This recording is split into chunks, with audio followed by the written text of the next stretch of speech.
series. My name is Jeremy Collins. I'm the Director of Conferences and Symposia here at the National World War II Museum's Institute for the Study of War and Democracy. Today is a little bit different than what those of you who typically tune in are used to, and that is because we wanted to make sure that we had this conversation on this day, August 6th, which of course is the 76th anniversary of the dropping of the atomic bomb on Hiroshima, which is the culmination of Mr. Barrett's book. To interview us today, to interview Mr. Barrett, we have Dr. Rob Citino, who is the executive director of our institute and also the museum's Samuel Murray Stone Senior Historian. So I will be in the background. Please put your comments or your questions in the Facebook feed or the Zoom Q&A box, and we will get to as many as we can. But now, Rob, the floor is yours. Thank you. Thanks so much, Jeremy. It's good to be here today on August 6th, which of course is the 76th anniversary of the dropping of the first atomic bomb, the one on Hiroshima, another anniversary coming up in a few more days. And we're really fortunate today to have an authority on this topic. His name is Dean Barrett, Dave, military historian who specializes in the Second World War. He's been published all over the place. World War II Quarterly, Global War Studies. He's been a consultant for the documentary Heroes of the Sky, The Real Mighty Eighth, which aired in 2020.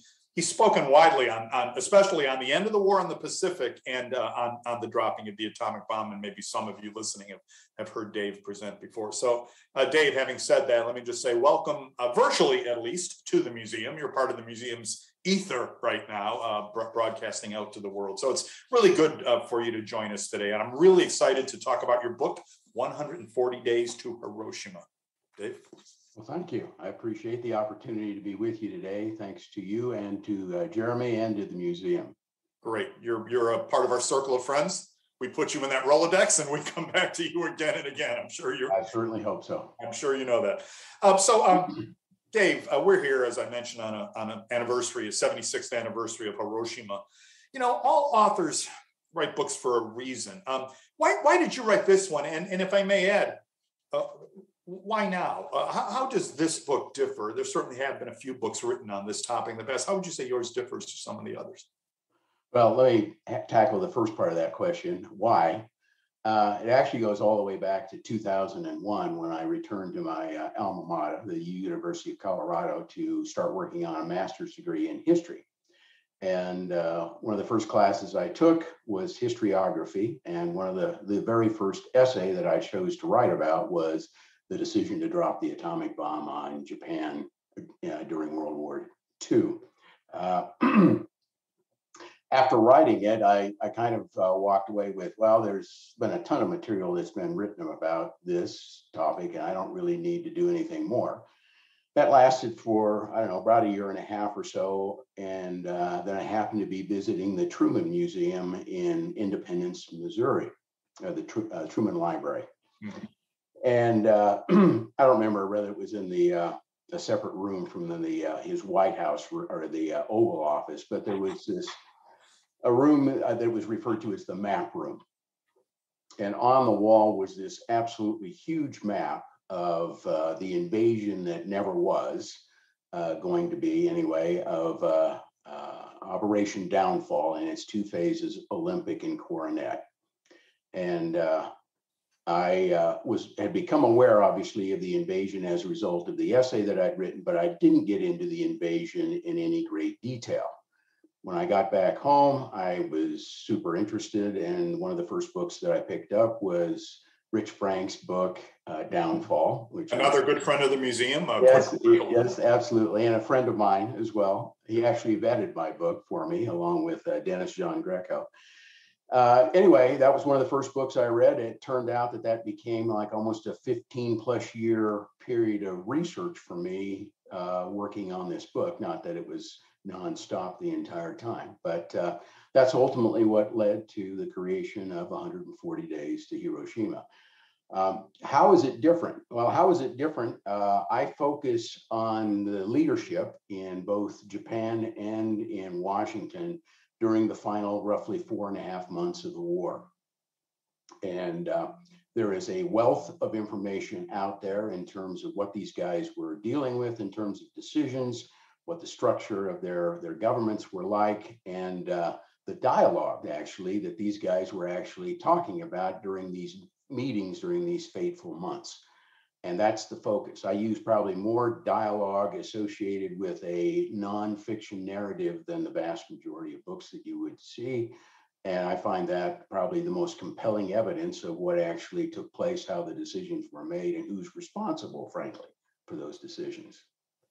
The thing that I'm always most interested in when I get an author in this kind of situation, I like to talk about periodization of your books.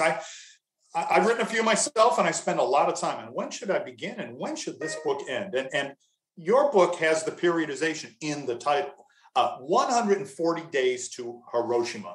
May I ask, how did you come up with this roughly 4.5 months, as you put it, time frame? I may say to our listeners, I recently read a book by journalist Chris Wallace, and he used 116 days to Hiroshima as sort of his periodization. And I'm just curious as to 140 and the origins of that number. Okay.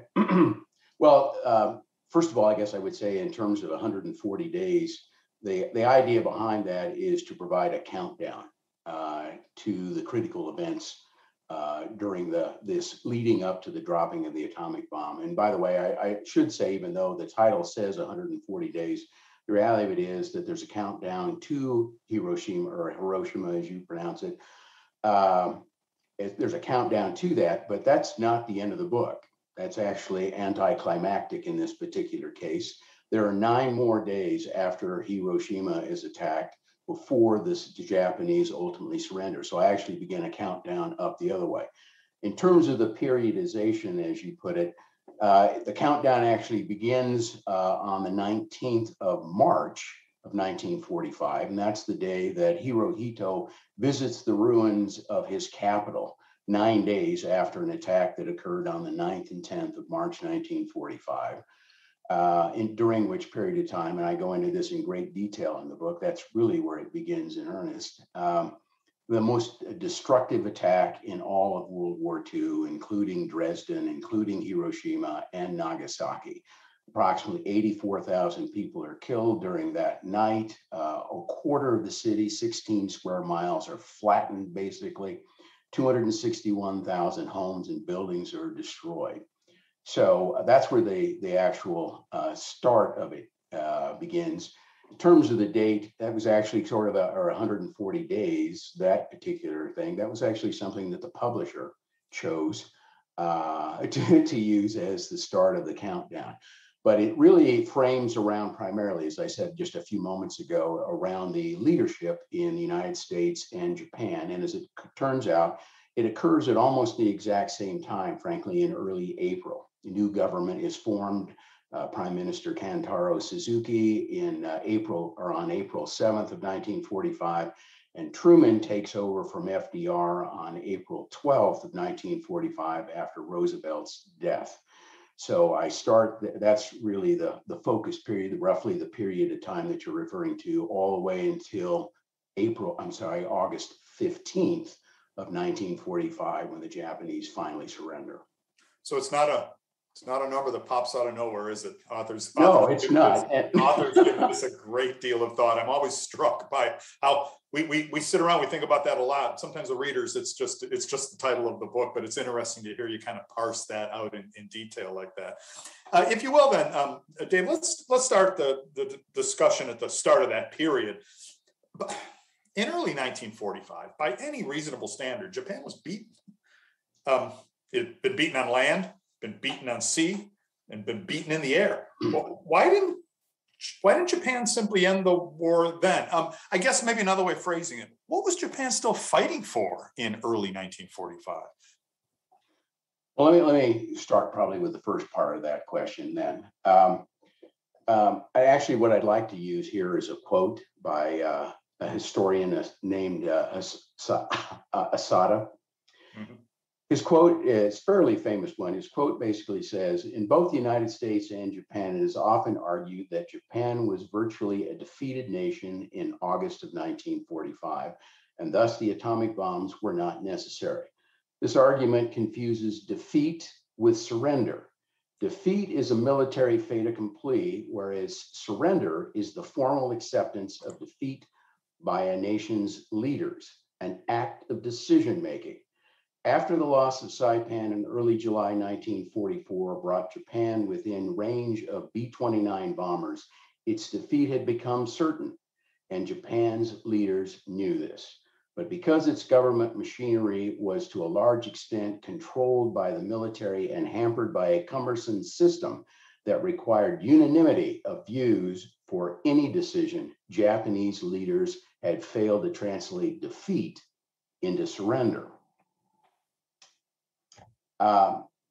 So why were they continuing to fight? Well, the Japanese military, who were in control of their government, basically a small group of men known as the Big Six, or the Supreme Council at the direction of war, essentially a superset of the Prime Minister's cabinet, were the guys who were running the country, effectively in military oligarchy. The only guy in that superset that is a civilian is a guy by the name of Shigenori Togo. Everybody else is military, including, you would say, the Prime Minister, who was a former Admiral, Kantaro Suzuki. That group believed basically that when the United States, and they certainly knew that by then the United States was about to invade Japan proper, they believed that they could create enough casualties, horrific casualties, basically for the United States, which was going to be, even though the British were going to be part of the Allied invasion, it was still predominantly an American invasion. They believed they could create horrific casualties that would force the United States to offer a peace better than unconditional surrender, which had been the demand for the Allies since January of 1943. That was their justification for continuing to fight. They believed their plan was going to create tremendous casualties, and the United States would sue for a better peace. We'll get into that invasion a little bit more and Japan's defensive plans here a little bit later in our conversation, I guess. And so, yes, I like what Asada had to say there, the difference between being defeated and the political decision to surrender. And we're really sort of talking about the former, but it is the latter that is the crucial condition for the end of the war. So the war goes on. I must say, Dave, you write one of the most detailed, and if you don't mind me saying, agonizing accounts I've ever read of the great Tokyo firebombing raid that gutted the city. Even at this date, this distance, we can't even imagine it on the ground. Did U.S. planners have any idea how destructive this raid would be? I don't think that they knew that it could be as destructive as what it turned out to be, because it turned out to be an urban conflagration. If you look at that photo in the upper right-hand corner that's up on the screen right now, all of that area that you see that's white, those are fires. It created a urban conflagration, a firestorm that basically consumed a quarter of Tokyo that night and killed, as I said a little bit earlier, I believe 84,000 people. At least that's the best estimate. Now, the United States, for this particular attack, and by the way, this became just the blueprint for a series of attacks that continued after this.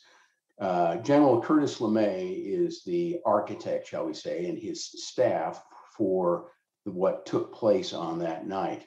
It was a change in tactics related to how the United States was bombing Japan. In the upper left-hand corner of that photo is a picture of a B-29.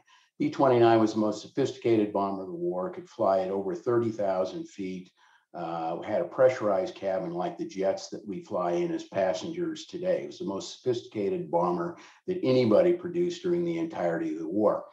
They had been flying missions at high altitude, and what they discovered was that they weren't hitting the broadside of a barn, partly due to the fact that the jet stream was continually, pretty much constant over Japan.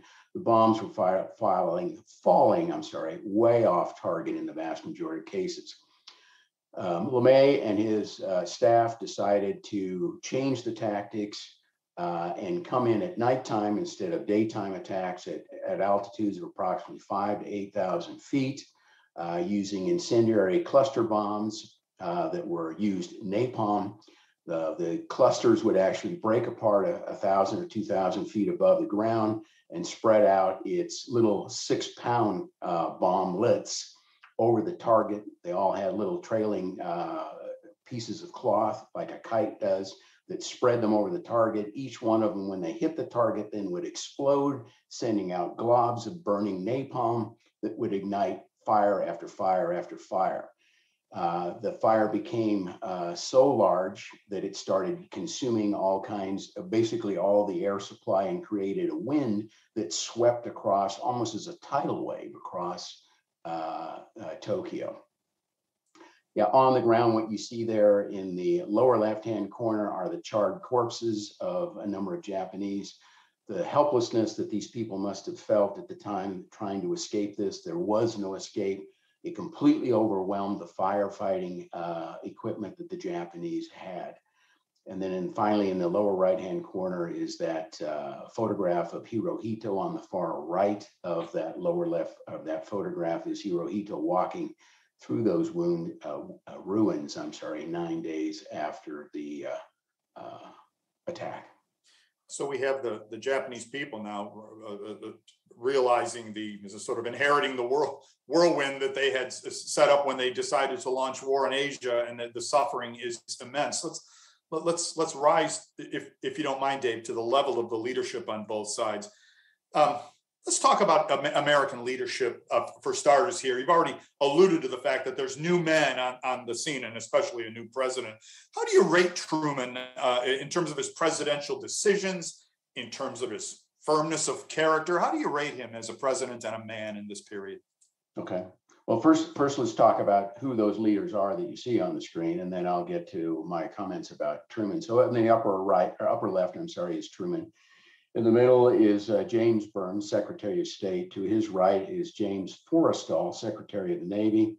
The lower left is Secretary of War Henry Stimson. In the middle is William Leahy, probably Truman's closest advisor, had been FDR's closest advisor as well. And then in the lower right is George Marshall, head of the Army. So Truman is often depicted by revisionist historians in particular as weak and inexperienced and easily manipulated during this period of time. I don't subscribe to that theory or belief in any way, shape, or form. Truman had actually spent a considerable amount of time in the National Guard in the state of Missouri, and during World War I, commanded a battery that fired 1,000 rounds a minute from his battery during the Meuse-Argonne offensive. He stayed in the National Guard for most of the time after World War I, even though we obviously cut down the size of our, of our military substantially after the war, all the way up until the time that he was elected senator. He was a participant rising to the rank of colonel. He got to know many of the American military leaders in the Army during the course of that period of time. He actually volunteered after he was elected in 1936 to the Senate to join the American military once the war began. FDR decided that he preferred his congressmen and senators to stay in the Congress or Senate, and so he did. During the course of the war, Senator Truman became head of arguably the most powerful, or the best run, I guess, Senate committee that was overseeing the government spending related to the military during the course of the war. And by many estimates, he probably saved somewhere in the neighborhood of $10 to $15 billion for the government during that period of time. In today's dollars, it would be over 10 times those kinds of numbers. He left that committee that became ultimately known as the Truman Committee in 1944 to become the vice presidential nominee. By that point in time, he had become so well known that that was a major reason why he was tabbed to become vice president of for FDR during the 1944 election that fall. During the first roughly 4 months of his presidency, you would probably have to say that he may very well have faced more difficult decisions than any president in the history of the United States, and led the country very well during that period of time. He was not someone who was easily manipulated. One of the famous sayings associated with Truman is "the buck stops here." He was more than willing and capable of making his own decisions. It is true that he did not have much information relative to what was going on, either politically or militarily, during the time that he was vice president under FDR. FDR did virtually nothing to bring him into what was going on at that point in time. But Truman is known for having a very strong work ethic and being a voracious reader. And once he took over as president, he rapidly got up to speed. He took advantage of the people that you see and others on this slide in terms of listening to what their comments were. But as I said a moment ago, he was more than willing to make decisions once it came time to do so. So a good portrait there of Harry Truman, this president who was maligned at the time and just continues to get more popular today. It's interesting. The reputation arc of Harry Truman. Let's slip over to the other side, if you don't mind, Dave. The Japanese leadership. I will tell our viewers this. Dave's book spends a lot of time talking about figures like the Japanese Prime Minister Suzuki, the fire-breathing war minister Anami, and of course the emperor. Dave, you also call Japanese late war leadership dysfunctional at one point in this book, and I wonder if you could elaborate on that point of view for our viewers. So let me define the guys on screen real quick, and then we'll get to that question. So in the upper left is Hirohito. In the middle is Kantaro Suzuki. Next to him is, as you put it, the fire-breathing Korechika Anami. In the lower left is General Imuzu. To his right is Admiral Toyota. To his right is Admiral Yone. And to his right is the only civilian member of the Big Six. Hirohito is not part of the Big Six. And that is Shigenori Togo. He was the foreign minister, the only civilian in that group. So we're looking, if I may break in real quick, Dave. Absolutely, go ahead. These are the Big Six? These are the Big Six? These are the Big Six. Thank you. Yes, the superset of the cabinet. So in terms of dysfunctional, what I am referring to there is that the Japanese had a very, and Asada mentioned it in that quote that I read a little while ago, had a very strange form of government, at least strange from, I guess, an American perspective anyway, and probably a lot of other governments. But they basically had they did have a requirement that they required a unanimous opinion, meaning a unanimous vote of these guys in order to actually make a decision. So it effectively meant that any one of these six could vote against a decision and had the power of veto. Well, that obviously meant that any one of these guys obviously could derail any sort of decision that they didn't particularly like. And when you got it controlled by a bunch of military guys in the first place, then you can obviously bet or guess based on what you'd already seen in terms of the history of the war up until then, that they were going to be making decisions that were military based and not civilian based or politically based in many cases. The other part of this was, or another component of this was that there actually was a quirky element of the Japanese, I guess you would almost say, I'm not sure you'd really characterize this as government as much as you would say really part of the military, which basically allowed for middle grade officers within the Japanese military to exert what you would characterize as unusually strong influence over men, like even including the Big Six. In fact, Togo, once he became a member of this group, finally put a halt to it because frequently these men would be bringing aides to their meetings, and these same aides, middle grade officers, were people who were exerting this kinds of influence. And so Togo finally set up these meetings in such a way that the Big Six could actually have a private meeting where these men weren't a part of it. But when I say influence, I mean influence to the degree that intimidation, literally, of these kinds of their seniors. In fact, the Japanese, and I don't remember the word off the top of my head, but the Japanese actually had a word for this kind of extreme influence that these individuals, middle grade officers, would have. And as an example of what I mean by that is in the roughly 27 years leading up to the beginning of World War II, I'm sorry, at least when the Japanese got involved, 1937 with their attack on the Chinese, beginning war there. 9 government officials and members of the military were actually assassinated by these kinds of individuals. 5 of those were prime ministers, 2 of those were generals, and 1 of them was an admiral. In fact, Suzuki in the middle of the top there was actually a target for that in 1936 and was actually shot in the head, in the shoulder, and in the abdomen. Somehow managed to miraculously survive it. So that's the kind of intimidation that we're talking about. And this was allowed and to a large degree even condoned by the senior members of the military. And so it created this very strange environment, I think, within the Japanese in terms of the ability to make decisions and who was influencing the decisions.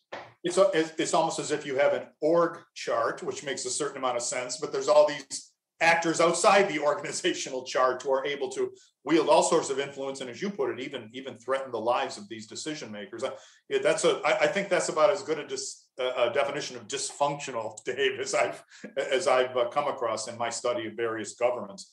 So again, just to kind of look at the broad picture, you have Tokyo now largely destroyed by fire. Iwo Jima, Okinawa lost. Japan's merchant marine has been destroyed, and thus the national economy is pretty much tanked.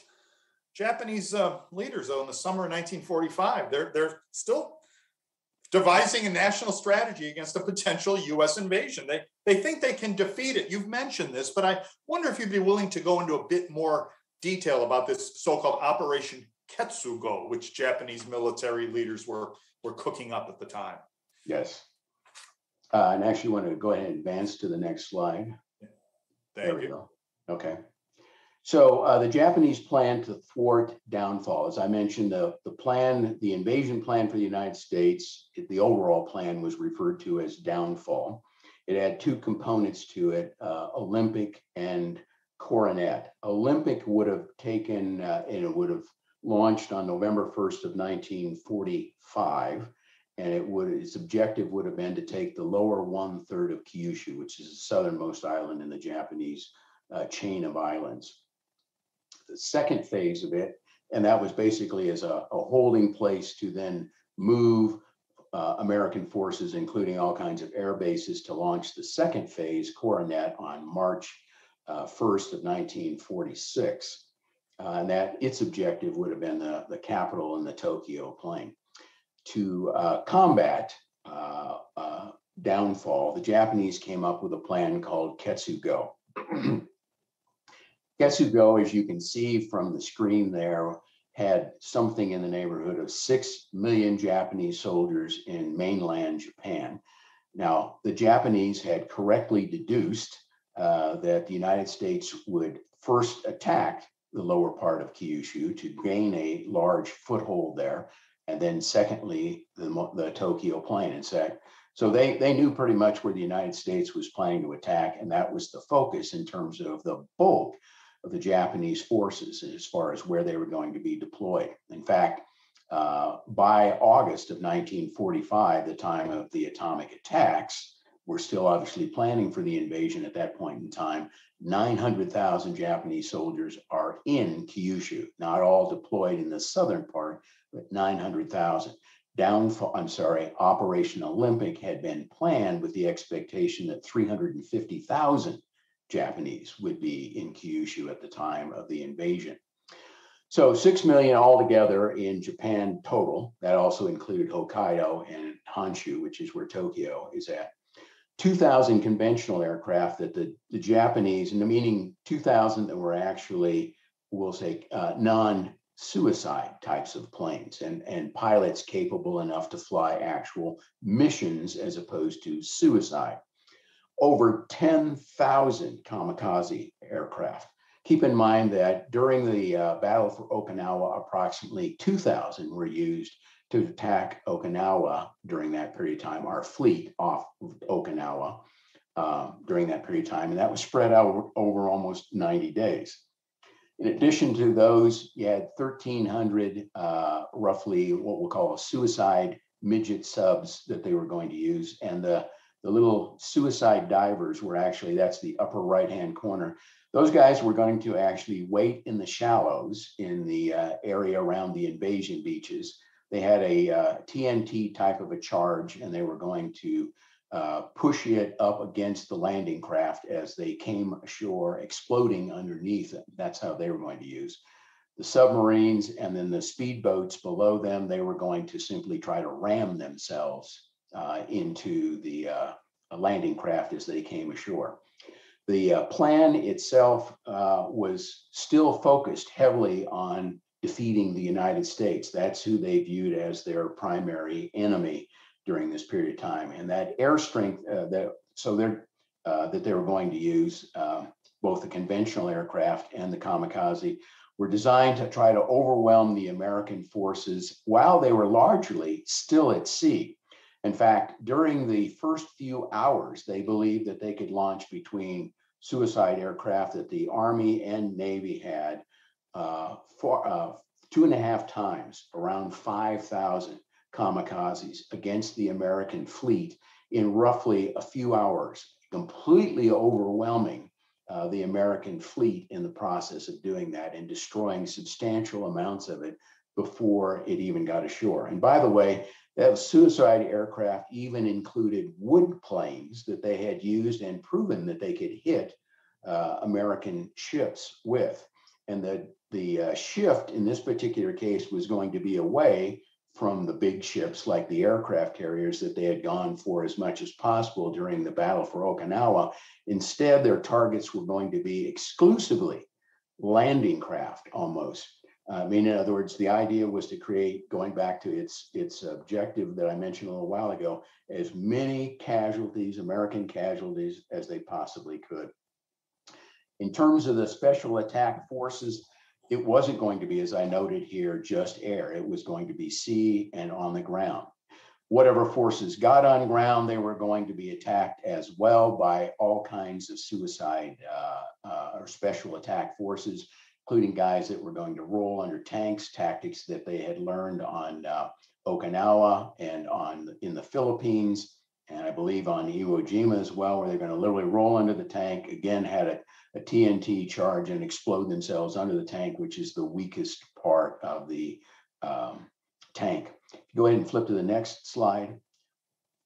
Not only was it going to involve the Japanese military, but it was also going to engage approximately 28 million civilians, 3 million of which roughly were on Kyushu.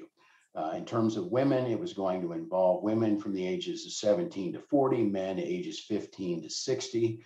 And if that weren't enough, in the case of the Aikigo Defense League, they had stockpiled 10,000 ceramic pop grenades, as you see at the bottom of the slide there, to be used by children, grade school children and middle school children.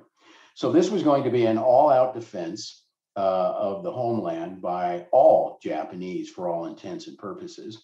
And as a final footnote to this, the Japanese thought that they could lose, and this was an acceptable number as part of Ketsugo, as many as 20 million Japanese dead in an invasion of the Japanese home islands. Our own forecast for the number of Japanese was between 5 and 10 million dead. We have an event, a dramatic event in the summer of 1945, and of course it's the Potsdam Conference. At the Potsdam Conference, where Truman is meeting with Clement Attlee and Joseph Stalin, there's some new guys on the Western side, but Stalin's still the same old dictator on the other side. Right. Truman hears that the bomb test has successfully concluded in the sands of New Mexico. Potsdam Conference issues a declaration to the Japanese, warning them of prompt and utter destruction if they do not surrender, agree to unconditional surrender. And how does the Japanese government react to that? Clearly, no one has said there's an atomic bomb and you're going to get one unless you surrender, but prompt and utter destruction. What's the Japanese government's reaction to that, Dave? Well, there was also another statement that was included in the Potsdam Declaration, said, "We shall brook no delay." So you have two warnings in the Potsdam Declaration that say time is of the essence, the clock is ticking, right? So what's the reaction? And by the way, the Japanese response is something that both Marshall and former Secretary of State Cordell Hull had feared, that basically any sign of flagging resolve by the Allies would automatically trigger a belief by the most moderate of the Japanese. So who was the most moderate of the Japanese? Well, I touched on him a little while ago. It's Shigenori Togo, the foreign minister. And what was his response when he saw this? Well, he immediately saw terms. Remember, I said that the demand for the Allies from January of 1943 was unconditional surrender. So what the Potsdam Declaration actually has articles, terms, meaning unconditional surrender means there are no terms. You're simply going to surrender and we will decide what your fate will be from this point forward. Potsdam Declaration is a series of terms, and the only reference to unconditional surrender is related to the armed forces of the Japanese. So Togo immediately sees this as an opportunity, he thinks, to negotiate. And he believes that he has convinced Suzuki, Prime Minister Suzuki, to allow him an opportunity to do that. Unfortunately, probably Anami, we don't know for certain, but probably Anami got to Suzuki and convinced him, no, we're not going to talk about negotiating right now. It's pretty clear to us that the Allies have a flagging resolve here. They don't have the stomach for probably doing the invasion. And so we're not going to do anything. So what happens is on the morning of the 28th of July, an article appears, or a headline appears in Japan's largest newspaper, and the headline is "Laughable Matter," quoting basically Imperial Prime Minister Suzuki, Allies Potsdam Declaration, a thing of no great value. That was followed up in the afternoon with a press conference at 3 o'clock, during which Suzuki basically says, he was asked, what is the Premier's view regarding the joint proclamation of the three countries? To which he responded, I believe the joint proclamation by the three countries is nothing but a rehash of the Cairo Declaration. As for the government, it does not find any important value in it, and there is no other recourse but to ignore it entirely and resolutely fight for the successful conclusion of this war. The word he actually used is mokusatsu, and what it means is to ignore it entirely. The Japanese word actually comes from the meaning of the word is to take no notice of, to treat with silent contempt. Moku means silence, satsu means killing. There is no, if there was any ambiguity, which some historians, revisionists, again, historians have said relative to this, it was the responsibility of Suzuki and the Japanese government to clarify it. Undoubtedly, he did not consult with Togo, who probably would have told him not to use such a word.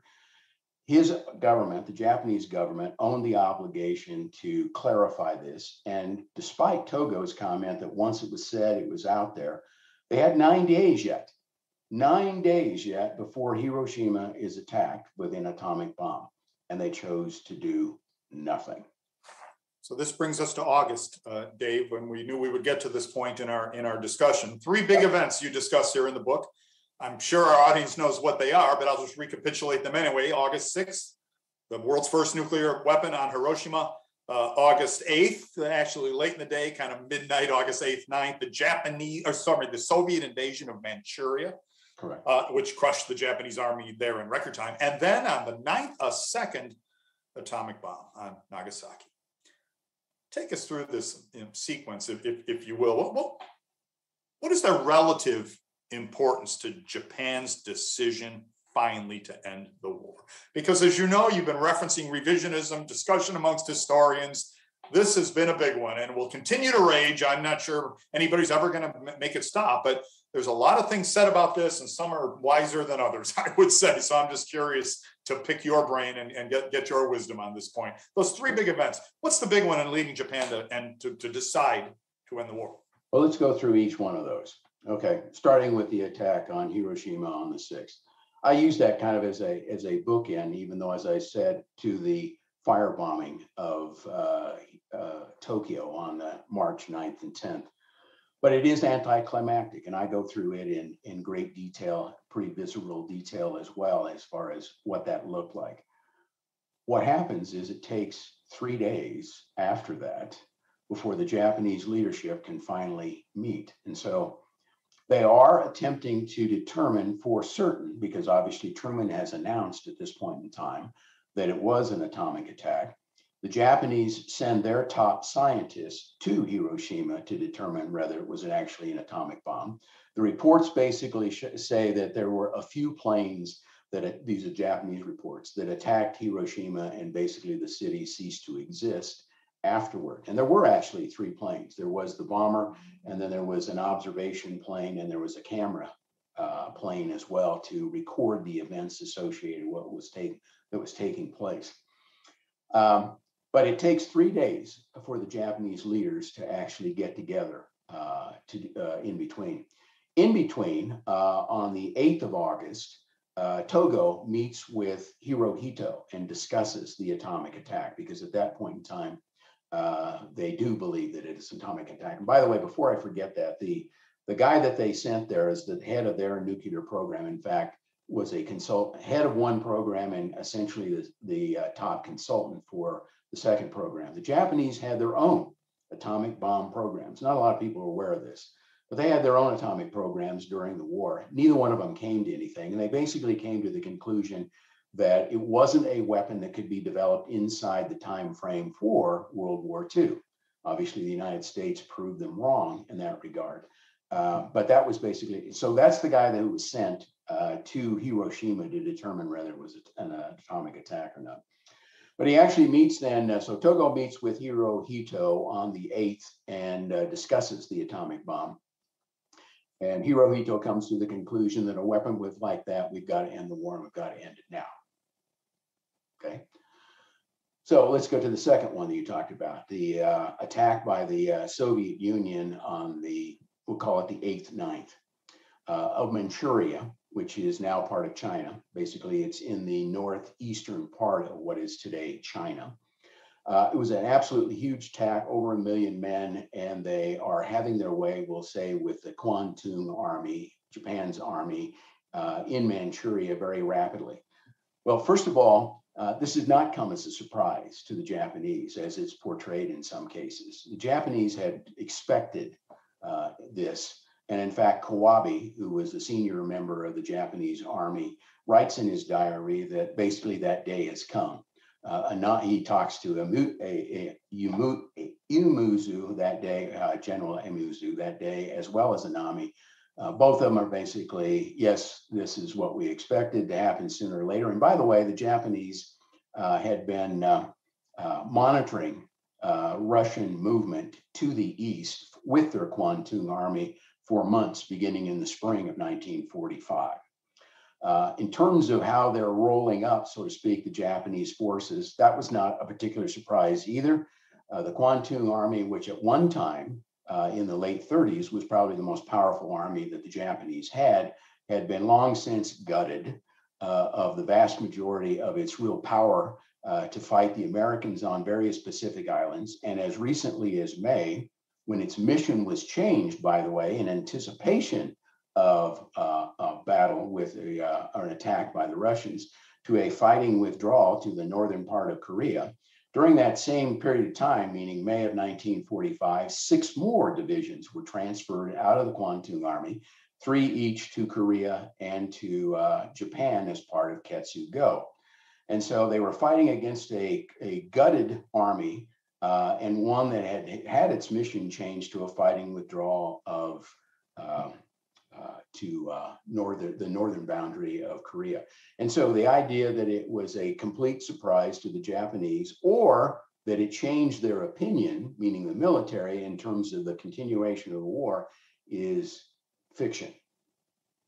Now let's get to, oh, I'm sorry, you look like— this is crucial, I think. Sure. Hirohito tells Suzuki I think it's Suzuki, on the night of the 8th that, well, we have to end this war. Togo, thank you. Togo then conveys that to Suzuki. And then that predates the news that the Soviets have invaded Manchuria by some hours. Yes. Okay. That's correct. Fine. And please, now on to Nagasaki. Okay. So finally on August 9th, on August 9th, the Big Six finally convene and get together, approximately 10:30 in the morning. Suzuki manages to bring them all together. By that point in time, they obviously know about the attack on Hiroshima. They're pretty darn sure that it's an atomic attack at that point in time. And they've gotten news that the Soviet Union has attacked their Kwantung army in Manchuria. During the course of the meeting, which is so basically Suzuki asked for everybody's opinion on what's going on, what should we do next type of thing.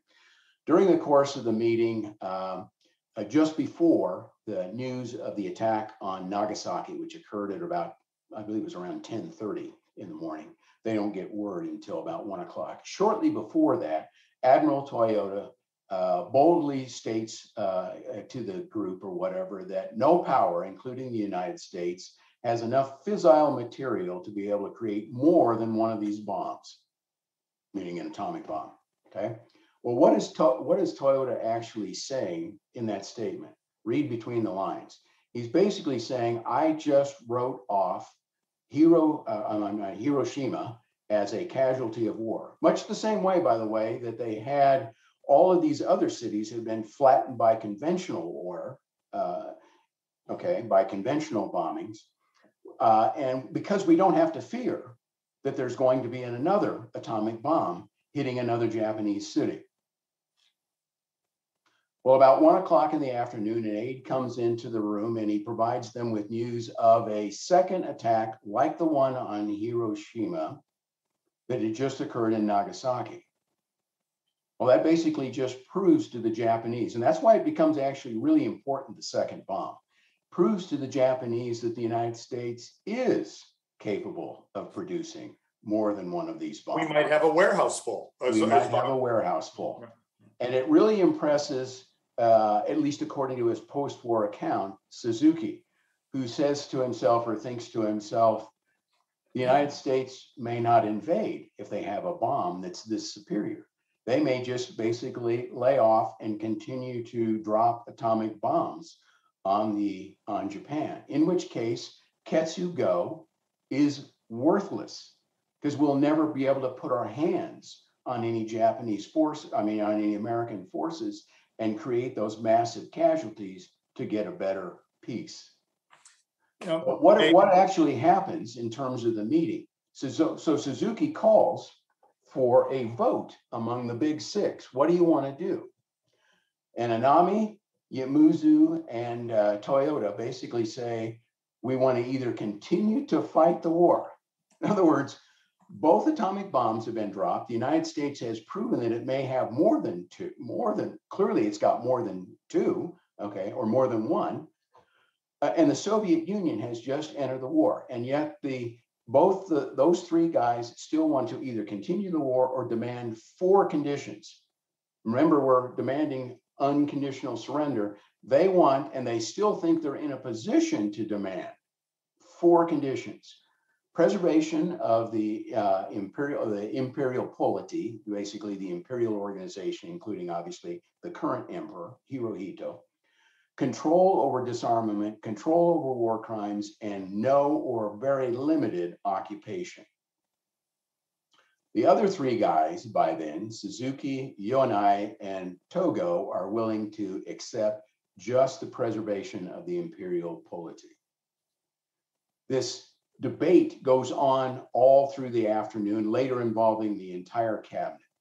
Late that day, by some very shrewd maneuvering of Togo and Suzuki and Suzuki's secretary, they're able to convoke an imperial conference, at which time the emperor, who is not powerless by any stretch of imagination, even though he doesn't get involved with day-to-day decisions, is allowed to express his opinion on an open issue. In other words, remember, always they want a unanimous decision and then they present it to the emperor. That's the way the government functions.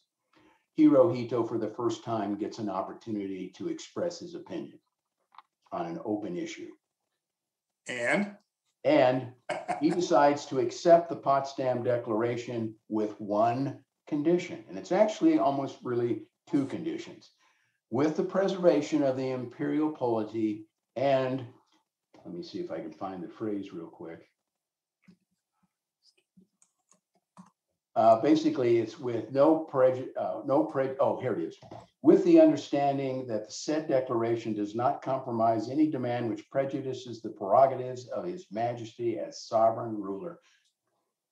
What does that really mean? It means that the emperor preserves power, real power, and control of the government of Japan, which means that the United States will have just fought for 3.5 years and accomplished nothing, because they could still have the same type of government that took them into an aggressive war against the world in 1941. It's an amazing, it's an amazing story, Dave. We're going to move over right now to the Q&A because we want to let our audience have their way with you for a brief. Okay, all right. The best questions always come from our audience. It's just, this book describes a country being destroyed while its military leaders desperately maneuver to save themselves. That would be right. Be my take. Save themselves. Yeah. Yes, because that was really their focus. It was to preserve themselves. They didn't care how many Japanese civilians or their military died in preservation of that system. So we have a question from a Facebook question from Mark Steven Schwartz. Dave, he'd like to know, would you please discuss why Tokyo wasn't selected to be the first target of the atomic bomb? Okay. The actual reason for that, and the United States actually preserved, I think it was about 5 or 6 cities, Hiroshima and Nagasaki among those. Kokura, I believe it was another one, but they ultimately took it off the list because it was it was the former capital of Tokyo, and there was a lot of historical value associated with it. But the real answer to your question is they actually wanted to see what the effects were, and they wanted to show what the effects of an atomic bomb would be on a preserved, for all intents and purposes, city. If they had dropped it on Tokyo, as you asked, Tokyo actually, not only was it firebombed on the night of March 9th and 10th, it was actually attacked, I think it was about a half a dozen more times after that. And so you would not have seen the complete effect of an atomic bomb in terms of its ability to destroy a city. The Americans wanted the atomic bomb to have as much shock value as it could to the Japanese in hopes, I do emphasize hopes, and as you just heard, it didn't affect the opinion of 3 of the members of the Big Six, either one of the atomic bombs. But they were hoping that it would have enough shock value, and it did in terms of Hirohito. That the Japanese would ultimately decide to surrender. And so that's why those cities were chosen. Thank you. So Richard Ramsey, this is one of our questions from a viewer, would like to know, can you give us details of warnings American forces gave to Japanese civilians prior to the dropping of bombs? Now, I presume Richard's speaking of the nuclear weapons, but maybe if you want to answer that in general, what were there leaflets dropped saying to the citizens of Hiroshima, saying, look out tomorrow, bad things are coming your way? Or was Nagasaki heralded in advance? Was there any way that Japanese civilians were given warning?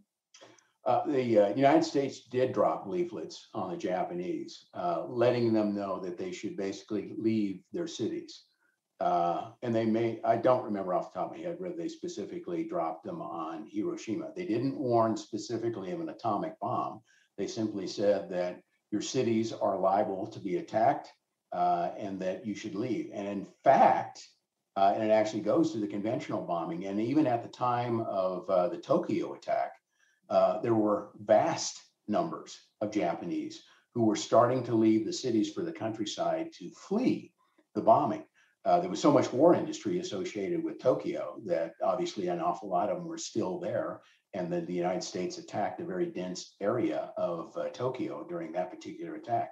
But the Japanese were in fact leaving. And in fact, it was also causing a huge amount of problems for the Japanese war industry because they were losing all of these workers moving to the countryside. But yeah, the United States did drop leaflets on the Japanese, warning them to leave the cities, but it was not highly specific, frankly, as you can imagine. They didn't want to be too specific in terms of the targets because they didn't want to put American crews who were going to be conducting those raids at risk for either kamikaze Japanese planes attempting to attack them that way, or flak, albeit flying at the altitudes that they did for both of the atomic attacks, around just under 31,000 feet. I don't think there were any Japanese fighters that could actually reach that high, and I'm not even sure if Japanese flak could have reached that high either. But so that's the answer to the question. Here's a good one from Steve King, Dave, and I know you've dealt with this one in the past. Please comment on the widespread belief among many historians that the dropping the atomic bomb was aimed more at warning off the Soviets than at getting the Japanese to surrender. So in other words, political weapons used for the post-war environment to let the Soviets know not to mess with us in Asia, I guess is the way most historians put it. I wonder if you'd be willing to address that. I'm certain this isn't the first time you've been asked that question. No. Yeah, and a lot of that tends to be focused in terms of that comment related to James Burns and supposedly his influence on the Japanese, on Truman, relative to the decision to use the atomic bomb as essentially atomic diplomacy.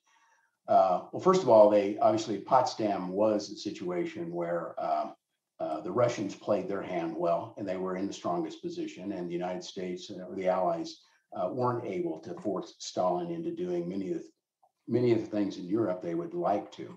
In the case of Japan, obviously the United States had a much stronger hand. But relative to Burns and that comment and its influence on Truman relative to forcing or convincing him to use the atomic bomb, one of the things that I was about to get to but didn't was that once the Japanese sent their conditions about surrender to the United States, Truman immediately called for a meeting of his top guys.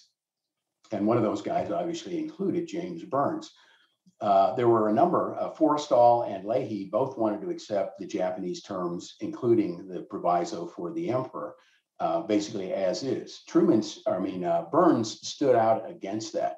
And he ultimately caused there to be two conditions that the Allies sent back, which sent the Japanese into turmoil again about how they were going to treat the emperor as part of the surrender process. By doing so, he potentially caused the war to go on, which meant that the Soviet position, because you just pointed out, or we just talked about the fact that they had invaded in Manchuria, right? The longer the war went on, the greater potential that the Soviets would have a greater say in what the post-war situation looked like in Japan, okay? And so Burns was really actually risking that whole thing playing out by adding the two provisos that we sent back to the Japanese. And so this notion that he was manipulating Truman into ending the war quickly by dropping the atomic bombs doesn't wash with that. Does that make sense? It makes perfect sense. Thank you, Dave. Sure. We have one last question, and I'm going to take a kind of a moderator's privilege right now. Sure. You talk about whether the bomb was used to deter the Soviets or whether it was actually used to end the war. There's just a bigger controversy about the U.S. decision to drop the bomb, Dave, and you know that you've have to address it before. So I'll let you have your say here in the next minute or two, if you would. Okay. Given the historical situation at the time, was dropping the atomic bomb the logical or right thing to do? I believe it was. There were no, we'll say, good decisions that you'd like to have to make.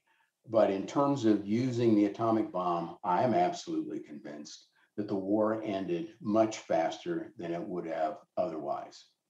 And the option, if the war, here's the counter to that. I mean, they always want to talk about obviously the number of people who died in Hiroshima and Nagasaki, and the fact that obviously there's a radiological component of that made those bombs worse than, we'll say, conventional bombing, or at least that's the general sense. But here's what would have happened, or what was happening. if the war had continued and we hadn't used the atomic bomb. Japanese would have continued to die as a result of conventional blockade and bombardment. In other words, the conventional bombing that we're already doing. And by the way, to put that into very quickly perspective, we were at a point where we could deliver in 1 month the same amount of conventional bombs that we had delivered in the previous 5 months. That's how much we had ramped up. This is irrespective of the atomic bombs, conventional bombing, okay? Secondly, you would have had people dying of disease and starvation as well during this period of time, and exposure because they were being dehoused. Outside of the Japanese themselves, we were dealing with American Allied, both civilian and military POWs, who were the military being subjected to a Japanese kill order from August of 1944, meaning that they could have been, as they were taken, those areas were reoccupied by Allied forces, the Japanese were going to kill them in advance so that they couldn't be repatriated. And then you had the people in what is referred to as Japan's East Asia co-prosperity sphere, who were dying at a rate on the low side of 100,000 a month for every month the war continued. This is in East Asia and the Pacific Islands that were under occupation by the Japanese still at that point in time. Some estimates put it at 250,000 a month, and a post-war estimate by the United Nations put it at as high as 400,000 a month.